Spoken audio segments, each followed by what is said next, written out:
Good morning, everyone. I'd like to welcome everybody and thank you for attending today's press conference. We'll begin by welcoming some Raiders legends to the dais. First, a 9-time Pro Bowl selection, Super Bowl 18 champion and Pro Football Hall of Famer Mike Haynes.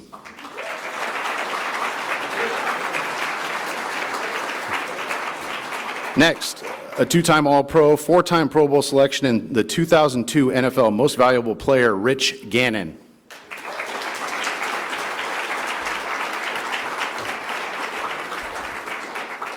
Next, an 8-time Pro Bowler, Super Bowl 18 champion, and Pro Football Hall of Famer, Howie Long.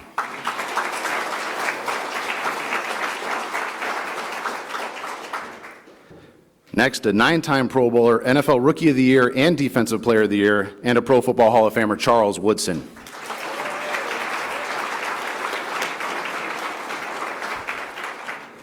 Next, an NFL Rookie of the Year and Most Valuable Player, the Most Valuable Player of Super Bowl 18, the Raiders' all-time leading rusher, and a Pro Football Hall of Famer, Marcus Allen.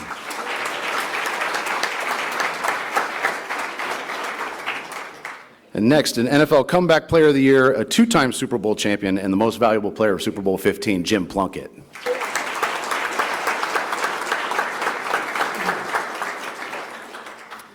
And now I'd like to introduce Raiders General Manager John Spytek.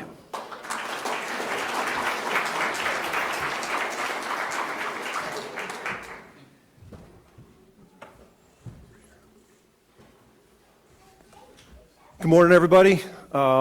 Thank you for coming on a special day for this organization. I want to thank all the great Raiders sitting up here with me right now. It's an honor to share this stage with them, and we really appreciate it. I know Mark really appreciates, and it really means a lot to him that they made the effort to come here today, and I think this is a unique, it needs to be acknowledged that this is a uniquely Raider thing. I mean, this is what makes this place special. So I appreciate all you guys for taking the time out of your busy schedules to come up here. I want to thank Mark Davis for entrusting me to lead this process to find our next head coach here with the support of Egon, Mike, Tom Brady. I'm really proud of the process that we put in place. We set out to take our time, to be deliberate, to be meticulous, to find the right leader for this organization going forward. We have a uniquely challenging offseason with the first overall pick and new leadership at the head coach, but that's why it was so important to us to find the right man to lead this organization forward. And we interviewed 22 interviews, 15 different really quality people that we talked to.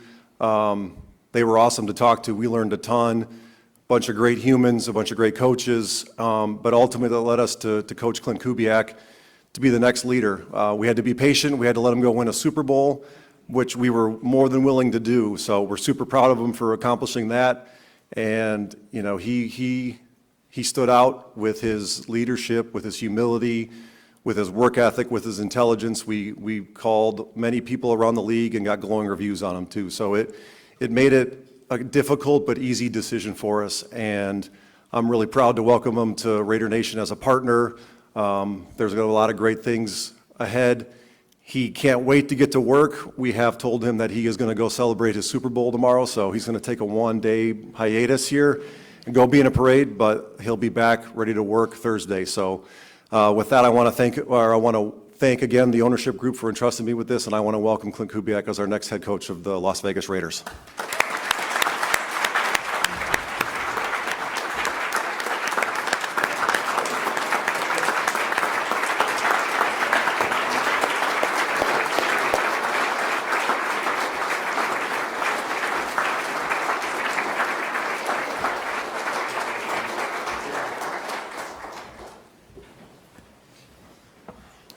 Morning, everybody.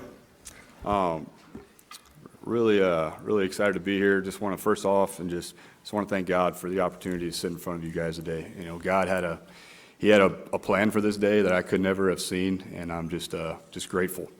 I want to thank the ownership group. I want to thank Mark. I want to thank Tom, Egon, Michael. I'm just so grateful for you guys giving me a chance to get to know me better, and to give me a chance to come be a part of leading this franchise. I'd like to thank all the players that are here, current and former. It means a lot to me to be surrounded by these great Raiders, and I know that Mr. Davis takes care of his own better than anybody in the league. So, that's evident. That's the reputation that this building has, and that's something that I want to definitely continue to do, is to welcome the old Raiders and, to make sure that our players feel supported by them. I want to make sure that I thank my family. Where are you guys at? All right. Hey, what's up? My wife Tessa, Sawyer, Lane, Case, William. Just very grateful for your support. We've moved a lot, guys, and it means the world to me that you guys have supported me and have stuck with me, and we've gotten a lot closer through all these trials and tribulations. But like I said first, I think there was a master plan behind all this that none of us could have known. So thank you guys for being here. I want to thank my mom and dad. I want to thank Tessa's mom and dad, Kathy Nelson, and her late father, Bill, who I know is watching up in heaven today, and Tessa's brother, Drew, and all their support. I want to thank John Spytek for giving me this opportunity. I know there's a lot of candidates out there, and I know they went through and did their homework, and just spending time with John, I know how important it is for us to have a really great relationship, and just getting to know him a little bit better. I'm really excited about how we're going to communicate and how we're going to lead this building together. I want to thank the interview panel, Mark Thews and Brian Stark, amongst many others. Thank you for your professionalism and for your hard questions that you gave me. I want to make sure that I thank the Seattle Seahawks, John Snyder and Mike McDonald, all the players and coaches there. This day doesn't happen without me getting a chance to be a part of that culture and all the things I learned from those men. I want to give a special shout out to Ken Walker, the MVP of the Super Bowl, who I didn't see after the game. So K9, if you're watching, man, way to go. Proud of you, brother. Really proud of you and all your teammates. I'm going to go see those guys tomorrow for the parade and then hurry back here and get to work. But guys, I got all these notes prepared, and I've never been really good at that. The main thing is this is no ordinary job. This is the silver and black. This is the Raiders. This is a historic franchise. So, when the opportunity came up to stay in Seattle and continue there, or to have a chance to come here and compete with this organization, it was a no-brainer. I grew up obviously watching a lot of Broncos football. All right, going against the Raiders twice a year, and the grit of this franchise sticks out. When you hear the autumn wind as a Raider, I can hear that in my mind growing up, watching NFL films and seeing these guys next to me play, seeing Howie Long and Jim Plunkett. It's pretty powerful to be sitting up here with you guys, and I just want you to know that, those values that you guys played with, that's what we're going to play with. It's really important to me that we're a gritty team, that the way that they were back in the old days. And how do we do that? Well, it's our silent tape. It's nothing that we say, it's what we do on the field, and it's what the silent tape speaks about our team, how physical we are, our effort, all the little things that win that have nothing to do with scheme. So really excited to get to work with you players, and excited to go turn your tape on, see what you guys are about right now, and then go see how we can get better together. But to be a head coach in the NFL, it is a real blessing. But to be the head coach of the Raiders, it's something that I'm very excited for. When you say commitment to excellence, okay, and you look at the walls around here, you look at the players on this wall, and there's a history of Hall of Fame players here. There's a history of Super Bowls, and that's what the ultimate goal is. But you have to be about the work if you want to get there. And I guarantee you that myself and our staff, we're going to be about the work, and we're going to be very collaborative with the personnel staff, the coaching staff. We're going to work together so that we're a connected group, because connected teams win. There's plenty of other things to say, guys, but this is not a day to go out and cash checks. This is a day to say hello and get to know everybody. I get to know these the players that are here, for me to get to know everybody, because guys, I just got done coaching about 2 days ago. So I got a lot to catch up on, but I'm really thankful for John for letting me come in here and have this opportunity. And I just, I can't tell you guys enough how excited I am and how grateful I am and how blessed I feel to be sitting in this room. So, let's get the questions going. Great. We'll now open it up for questions. We have microphones in either aisle, so please raise your hand and state your name and affiliation with your question. We'll start with Ryan over here. Ryan McFadden from ESPN. This question is for Klint. Just could you put in perspective what the past 24 hours or so has been like, that you go from, winning the Super Bowl to now you're here being introduced as the head coach of the Raiders? Just what has these past 24 hours been like for you? Well, it's been a lot of fun. It's been great. The Super Bowl itself, was a 2-week grind to get ready for that game and just pour your heart and soul into that game plan and to see our players go out and have that success. And that's why you do it. That's why you coach. That's why you play. That's to go win a world championship. So that was a complete blessing. And to get on the airplane and come meet everybody in this short period of time, it's exciting. But all these things, all these smiles, eventually that kind of wears away, and then you got to go get to work, and that's what I'm excited about doing. Is going to watch some tape and get to know these players better and put together a great coaching staff. Yeah. And for John, this question for you, John, just like when studying Klint Kubiak, just what about his scheme and how he runs the offense? Why do you think that fits what you're trying to do moving forward for this organization? Well, I think Klint said it well. It's less about scheme and more about the person.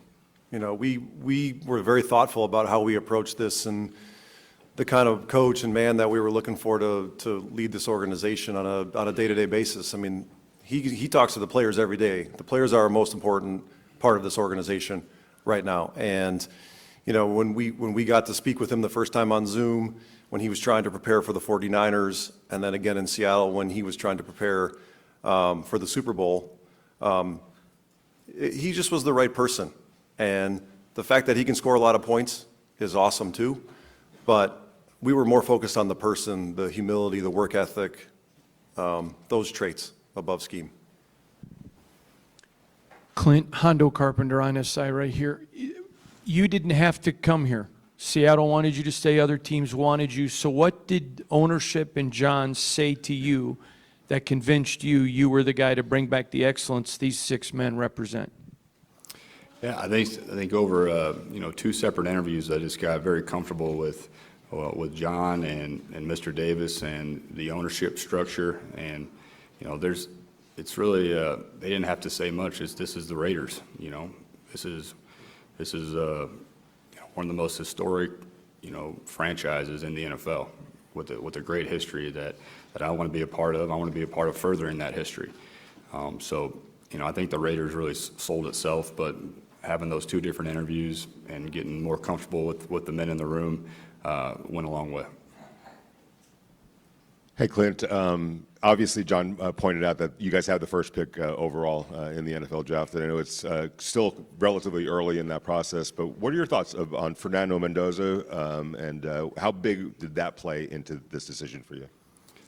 Well, I think just the resources that the Raiders have, this building, obviously having cap space, having the first pick, those all go into the decision. And as far as who the first pick is going to be, we got a lot of tape to watch before we determine who that's going to be. But I'm excited to get into that process. But yeah, kind of going back to the last 2 questions, there's just a lot to love about this organization. Look around this building and the resources that we have, our meal room, the weight room, the fields outside, the coaches' offices.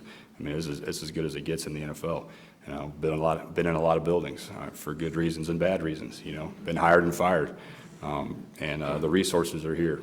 We just got to go put it all together. Klint, to your right here.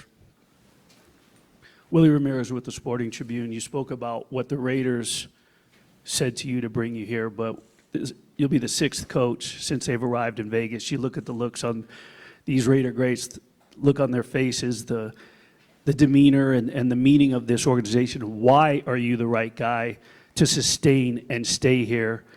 being the sixth coach since, again, that they've arrived in Las Vegas? Yeah. Well, I think, earning the trust of the building is a daily process. All right, so that's something that I've always been about, and I love earning people's trust, and I got to earn these guys' trust. It's not just going to happen me sitting up at a podium. So that's something that's a process. That's a process. And that's a great challenge. Yeah, there have been plenty of other coaches, but why not us? Why not this staff? Why not this group of players? So if you look at it in the lens of, there's a history of some, guys that are in and out of here pretty quick. I look at it as, what a great challenge. Like that's what the NFL is all about, is competing. So I'd love to go compete here and go get it done. It's going to be a process, and but we're going to be about the work, like I said. So it's a very exciting opportunity.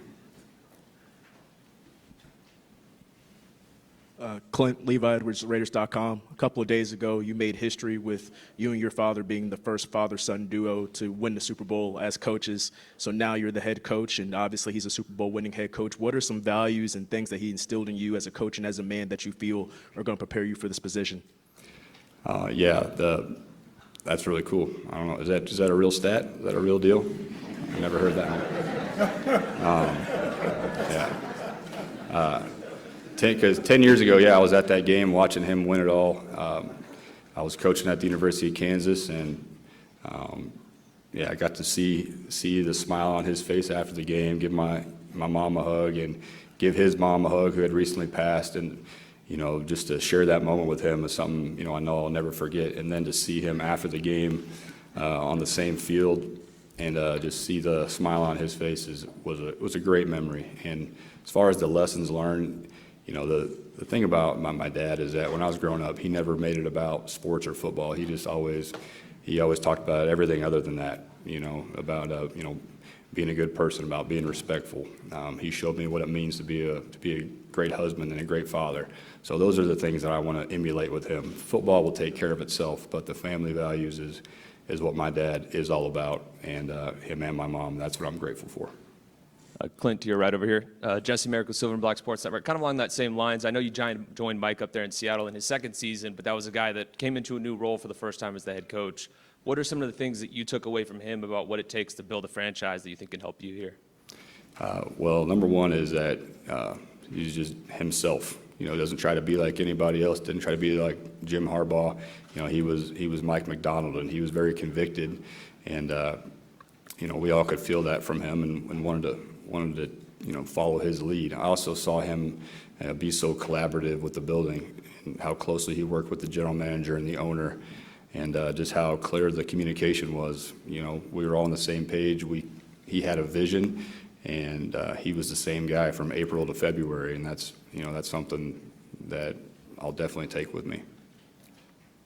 Hey, Clint. Paul Gutierrez here from Raiders.com. You got the 3 Super Bowl trophies of the franchise in front of you. You got Hall of Famers. You've got MVPs. You got Super Bowl MVPs surrounding you.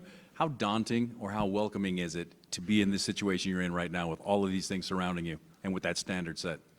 No, it's not daunting at all. It's a blessing. That's what you want to be. That's what I want our players to want to achieve. I want them to see these guys, be surrounded by these guys, because that's what their goals should be. Okay, win Super Bowls. The MVPs and Hall of Fame, that takes care of itself when the team wins. So that's what we're going to be about, winning. Clint, in talking to players that you've coached, men of faith and not, you referenced God when you opened, they talked about your faith as part of the bedrock of how you coach and why they felt you were trustworthy. Could you let us in on that, on how your faith impacts you as a coach, please? It's very, very simple, for me, is that my identity, I see my identity as a child of God. I know that I'm sitting here, right here, because of Jesus Christ, and it wasn't always that way. I've had some great mentors that helped me know the Gospels better, and my goal is to live out the 10 Commandments and the Beatitudes and let those values show through in my coaching. And I fall short of that a lot, but I always go back to my, back to the building blocks, which is, to me, the Bible. Kirk Morrison here. former player, Silver and Black Productions. For you, Clint, you've been around some of the great defensive minds in the NFL, whether it's Mike Zimmer, Dennis Allen, obviously Mike McDonald, head coach in Seattle. What do you envision the defensive coordinator looks like for this football team, and how's that process going to play out? Yeah, I'm in the weeds of it right now, man. So, we're, identifying candidates and going to be contacting guys and bringing them in. But I think whoever that coach is, it'll be really important that, we establish a style of play, a physical style of play. And that's offense and defense. So I'm just way more worried about how our guys play than opposed to the X's and O's of it all. That's part of our job as coaches, is to scheme guys and help them be put in the best positions. But I want to make sure that we have a DC that is that's coaching effort first and technique, and a guy that's going to rip into somebody if they're not finishing in practice, because that's what helps you win. In February, it's not the X's and O's. They got 17 games of tape on you. It's about how hard you guys play.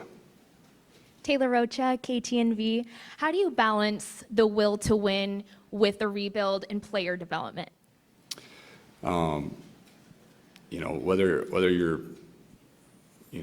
Whether it's a rebuild, whether you're on a returning roster with Super Bowl aspirations, to me, the work doesn't change. Preparation doesn't change. Every team next year is going to start off undefeated at 0-0. So to me, it doesn't change much. Obviously it's what you identify your team needs in the offseason, player acquisition wise, and then once April 15th starts, we're all on the same plane. Hi, Clint. Heidi Fang, Las Vegas Review-Journal. I've seen your work at Christian McCaffrey as well as Alvin Kamara, and I'm wondering what excites you about working with a player like Ashton Genty and helping to build his future. Yeah, where you at, Ashton? What's up, dude? Man. Very excited about his skill set and what he brings. I got a lot of tape to catch up on, dude, but I saw you play a lot of snaps at Boise. Very excited about his talent, but the thing I would tell him and all his teammates is that it's not just about one guy. We got to get the line on the same page. We got to get our quarterback to get the right run checks. We got to get our receivers to go block for him, all right, so that we can get the play action going. But as soon as our players can realize, that it's a team thing, it's not an individual thing, we're going to be successful. I know we have those type of guys in our building right now. Harry Ruiz with the Spanish radio broadcast for the team. When you look at Brock Bowers, what's the first thing that comes into mind as being an offensive coordinator from the Super Bowl champs and now wanting to use him the best way possible? Yeah, where's Brock at? Yeah, I saw him earlier. Brock's already put it on tape, from Georgia to his first couple of years here in the league. He can be one of the best receivers in the NFL, not just receiving tight ends. So looking forward to working with him and continue to build on his skill set. Really impressive player. You've been with your dad on the opposite side in the division. Now, what would you want to say to Raider Nation now that they're all on your side? They're all excited to have you in the building wearing silver and black. Yeah, I'll just tell the Raider Nation that, hey, like I said earlier, we have to earn your trust. We gotta earn those seats in the stands by putting a great product on the field, and words will not do it. It's our actions. Hi, Coach Alex Belcastro, Deuce 3. I have to go back to your opening statement where you said your journey has taken you exactly where you're meant to be, because after being a grad assistant, you worked in the oil industry for a few weeks before you got that call that you never expected. So if you could go back and tell that kid that you were going to be the head coach of the Las Vegas Raiders one day, what do you think you would say? Yeah, that's what's just so cool about today. There was a path that was set out in front of me that I didn't realize I was heading to. But I knew that when you're where your feet are every day, you're trying to bloom where planted. You're trying to be the best at your job, and good things tend to happen. So that's kind of been my journey, is just to try to be the best at my job that day, and then then you get a chance to you get promoted with more tasks. You get to draw the pass pictures. All right, now you did an okay job of that. You get to break down the tape. All right, we'll let you talk to the fourth string quarterback today. all right, you did a good enough job there. All right, we'll let you lead a meeting, and you just keep, you just keep trying to do the best where you're at and let the rest, take care of itself. You've imagined this role for a few weeks now, but yesterday you stepped in the building for the first time and as head coach. What can you see from the inside that you can't see from the outside? What did you feel? Yeah, I've been here before. I came here. We practiced against the Niners a few years ago. We saw the the structure here and what this all the resources that are in this building. Mr. Davis has set us up to have success there. Now it's about us, going and lifting all those weights and using that field, and using those meeting rooms because everybody's got players, everybody's got resources. And now it's about, finding those edges and seeing, how we can bring our team together, be connected to go produce a winner. Klint again, Willie Ramirez with the Sporting Tribune. Obviously, Mike knew you had a couple of interviews leading up to the Super Bowl, but in these last 48 hours, has there been a conversation, some special moment, and if you wouldn't mind, the words or the sentiments that were shared in terms of his well wishes for you? Whose well wishes? Who's that?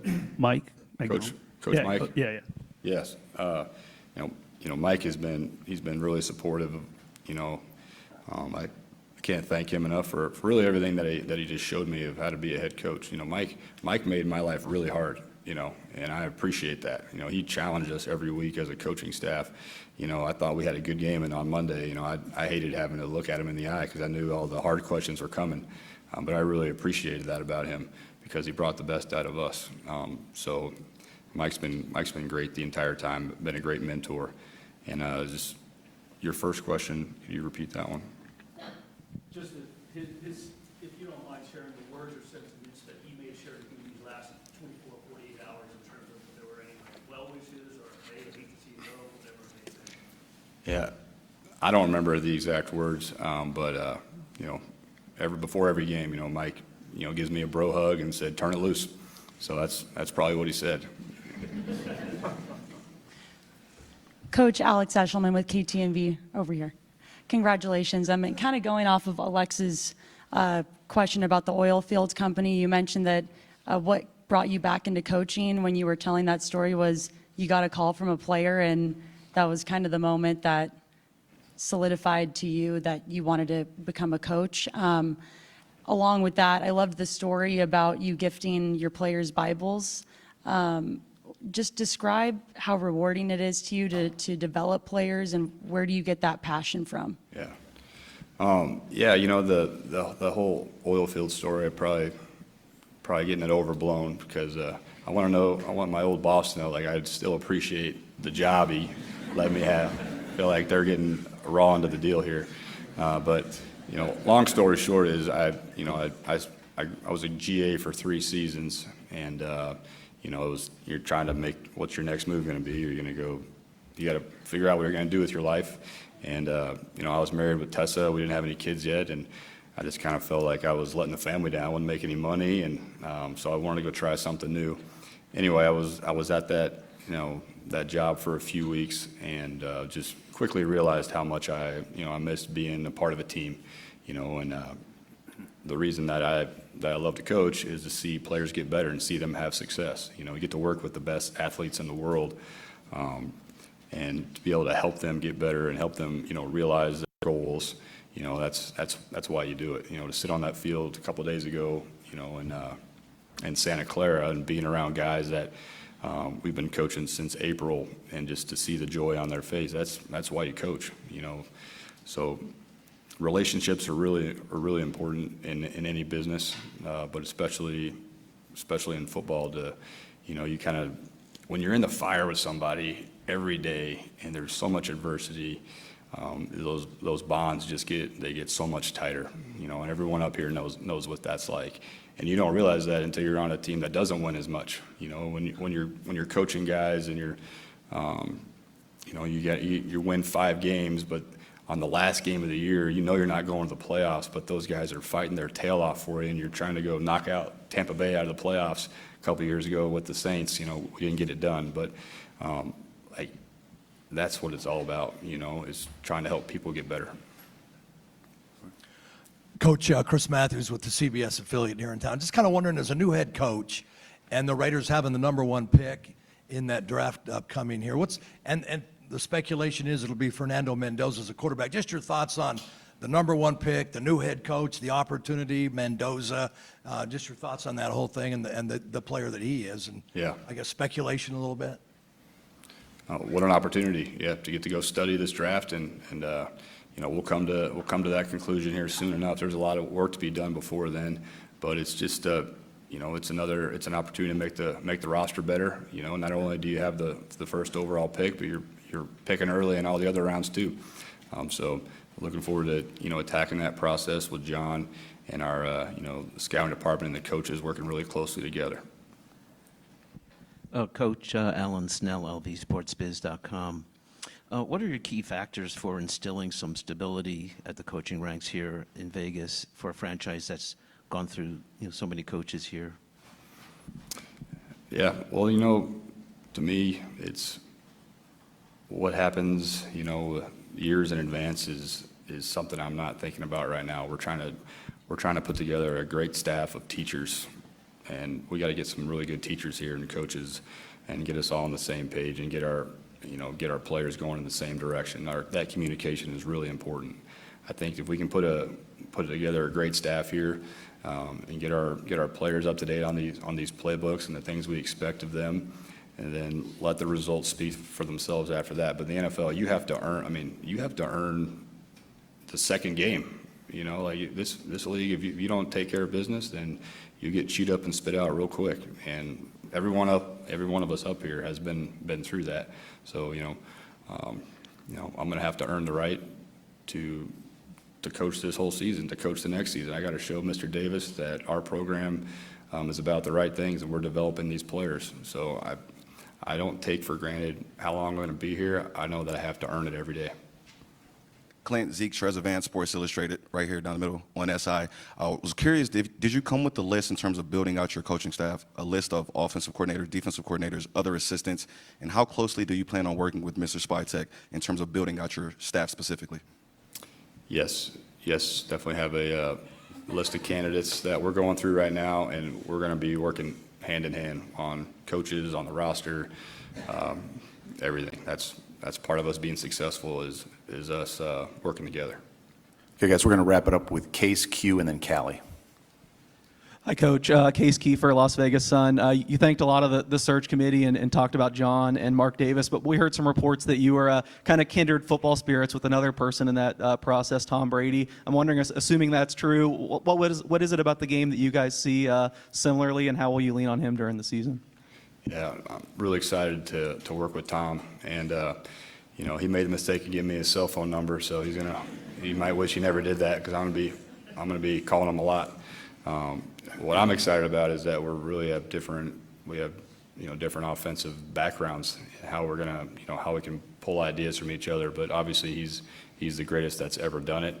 And in the interview process, just the passion that he spoke with on all things football just got me excited about the opportunity to work with him. So, I know, plenty has been said and speculated about, how that relationship's going to go, and that's one of the main draws to come here, is to get to work with him, to get to work with Spy. These are great football minds and if we collaborate the way we're supposed to, then we're going to pull the best out of each other. And you've mentioned you've already gotten to talk to some players. I was wondering if you've spoken to Max Crosby, and is he a guy you could see anchoring your defense here for years to come? I did. I got to drink a cup of coffee with Max this morning. Love talking ball with him, and look forward to continuing those conversations. I think he was the first one in here this morning working out, so that fired me up. Q Myers, Raider Nation Radio 920, expanding on the Max Crosby conversation. How important is it for him when you talk about silent film and you're talking about, finishing in practice and all that grit? How important is it for him to be, buy in with you immediately to kind of set the tone in the locker room? Yeah, we want him to be a part of our success going forward. There's no doubt about that. And he's one of the best players in the NFL. So that's a no-brainer to get to work with Max and to see him continue to have success with this organization. Callie Finn with the Las Vegas Review-Journal. Just wanted to ask if it's safe to assume that you'll continue with the play calling and how you manage to balance play calling duties with everything that comes with being a head coach. Yeah, I do, but I hope you guys know I've never called a game by myself. That's something we do as a coaching staff together. You know, we plan together, we communicate on game day together. Quarterback coach, you know, pass game coordinator, run game coordinator, you know, that is a group effort. So I plan on continuing to collaborate with our coaches and making everybody a part of the game planning process. You know, whoever sends it into the QB and he says wristband 13, I think anybody can do that, but it's the, you know, it's us, how we communicate on game day will be really important. What was the second part of your question? I think you touched on it, just how you can balance that with everything that comes with being a head coach. Yeah, well, it's yet to be seen. There's gonna be some learning there, but I'm really confident in, you know, the staff that we're gonna put together, and, you know, I'm gonna need some tough love from Spy to give me some good feedback on what we're doing right and what we're doing wrong. Have a really good game management plan, and make sure we have those meetings throughout the week so that things don't surprise us on Sunday. And then just a similar balance question. Mike McDonald, I think, surprised a lot of people when he said a good day is getting home 30 minutes before his son goes to sleep. I'm wondering, you know, your kids are here. How do you approach that work-life balance with your family and now this really big job? Yeah, well, you know, I would say that that's an area that I got to get a lot better at. You know, I got to get a lot better at. So, you know, my family is the most important thing in my life, and you know, see them sitting here right now in Raiders shirts, it's a great feeling. Really thankful for my wife for getting everybody here. You know, you guys are missing school today, so. But that's the hard part of this job, is that work-life balance that I'm still working on getting better at. All right, thank you, everyone. That concludes our press conference. All right, thanks. All right, thanks, dude.